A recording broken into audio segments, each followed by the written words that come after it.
12월 10일 수요일 매일 묵상을 시작하도록 하겠습니다. 오늘의 본문 말씀은 시편 139편 13절에서 24절까지의 말씀입니다.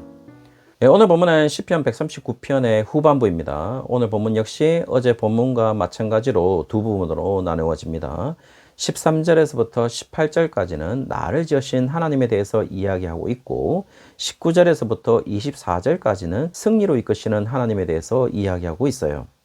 언뜻 보면 두 내용이 잘 연결되지 않을 것이라고 생각할 수도 있을 것 같습니다. 그러나 시인은 기묘하게 연결을 시키고 있는데요. 어제 본문에서 하나님의 손안에서 피하거나 숨을 수 있는 방법이나 장소는 없다는 사실을 이야기했습니다. 따라서 먼저 첫 번째 부분으로 13절에서부터 18절까지 살펴보면 나를 지으신 하나님에 대해서 설명하는 부분에서 왜 어제 본문에서 하나님의 손안에서 피하거나 숨을 수 있는 방법이나 장소가 없을 수밖에 없는지를 이야기하는데요. 그것은 바로 13절에 하나님은 인간의 창조주이시기 때문임을 이야기해주고 있습니다. 그리고 14절에는 그 창조가 상당히 기묘하다고 이야기하면서 6절에서 기이하다와 동일한 단어로서 단지 6절은 같은 의미로서 형용사를 사용했고 14절에는 기묘하다라는 것으로서 같은 의미로서 동사를 사용하고 있을 뿐입니다. 따라서 의미는 wonderful이고 동사라면 be wonderful이 되겠죠. 어쨌든 지금 창조가 위대하고 놀라운 일이라는 것을 이야기하면서 14절에 하나의 단어를 기묘하다는 단어에 더 추가하는데요. 야레라는 단어인데요. 이 야레라는 단어는 두려워하다, 경외하다, 깜짝 놀라게 하다라는 의미를 가지고 있습니다. 따라서 14절에 기묘하심이라 라는 이 구절에는 두 단어가 있는데요. 6절에 기이하다라는 동사와 야레라는 동사가 함께 기록되고 있어서 14절에 하나님의 창조하심은 놀랍고 위대하고 엄청난 일이기도 하지만 상당히 두렵고 경외로운 행위였다라는 사실을 알려주고 있습니다. 15절에는 우리가 창조되는 과정에서 상당히 신비스럽고 비밀스럽다는 것을 이야기하고 있습니다. 사실 지금 태아가 어떻게 생성되는지 과학적으로 설명이 가능하지만 고대 사회에서 태아가 어떻게 생성되는지 설명될 수 없는 부분이 많았고 모든 것을 신비의 영역에 두었다는 사실을 알 수가 있는 것이죠.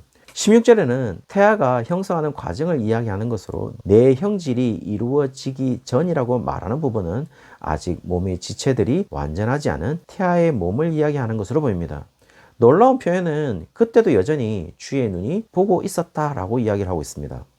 따라서 태아가 형성하고 자라나는 모든 과정이 하나님의 섬세한 손길에 의해서 이루어지고 있다라는 사실을 이야기해주고 있는 것이겠죠.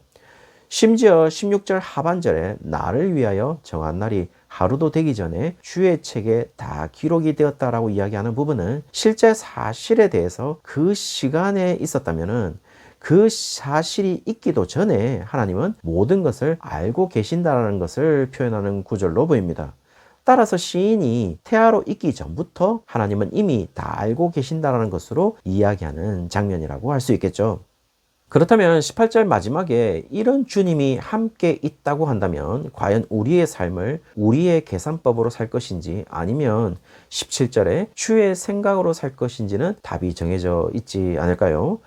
놀라운 사실 하나를 발견하는데요. 16절에 이미 주님의 계획과 생각이 주의 책에 기록이 되어 있다는 구절에서 주의 책이라는 부분이 하나의 히브리어 단어로 표현되어 있는데요. 세페르라고 명사를 사용하고 있어요. 그 의미는요. 책, 편지, 쓴 것, 두루마리라는 의미를 가지고 있습니다.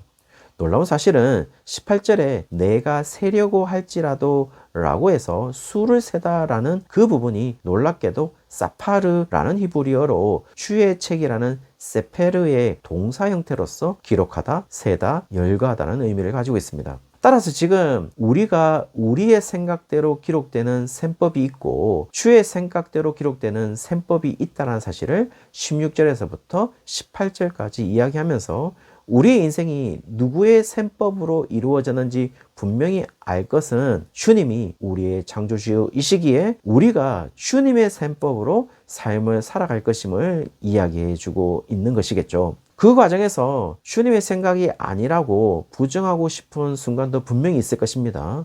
죽을 것 같은 어려운 순간도 분명히 있지 않겠습니까? 그러나 오늘 시인은 이렇게 이야기합니다. 분명 그 순간 죽을 것 같았지만 18절 마지막에 내가 깰 때에도 여전히 주와 함께 있나이다 라는 고백을 할 것임을 이야기해 주고 있죠.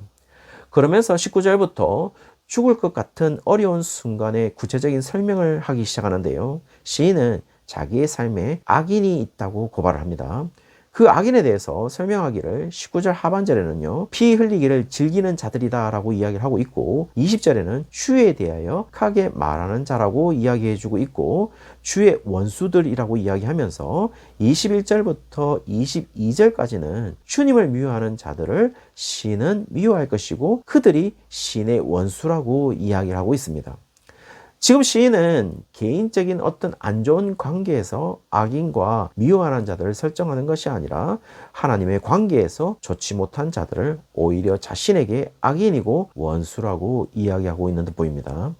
좀 더 쉽게 이야기하면 나의 원수가 주의 원수가 아닐 수 있으나 주의 원수인 경우는 반드시 나의 원수일 수밖에 없다는 사실을 이야기해주고 있는 것이겠죠. 사실 우리는 모두 개인적인 친분과 개인적인 관계에서 공동체 안에서 생각하려는 경우가 많습니다. 그러나 지금 시인은 관계에 대해서 철저하게 개인적인 생각과 인간적 생각으로 판단하는 것이 아니라 하나님의 관계에서 어떤 관계를 맺고 있는지를 살펴서 관계를 설정하고 있음을 볼 수가 있는 것이겠죠. 요즘 상황에서 상당히 생각해 볼 문제인 것 같습니다. 사실 우리는 우리의 삶 속에서 훨씬 많이 작동하고 있는 것은 우리의 셈법입니다. 좀 더 정확하게 이야기하면 우리는 우리의 중심으로 인간관계를 합니다. 그리고 저 사람은 나와 도저히 함께 갈 수 없다고 생각하는 경우도 있어요. 그래서 우리가 잘 맞지 않는 사람일 경우 코드가 맞지 않는다고 표현하면서 단절해 버리기도 합니다. 그런 마음을 23절 마지막에 내 뜻이라고 했을 때 여기에서 내 뜻에 대해서 원문에서는 사르아프라는 표현을 사용하고 있는데요. 정확한 의미는 불안하게 하는 생각, 쉼이 없는 생각을 뜻합니다.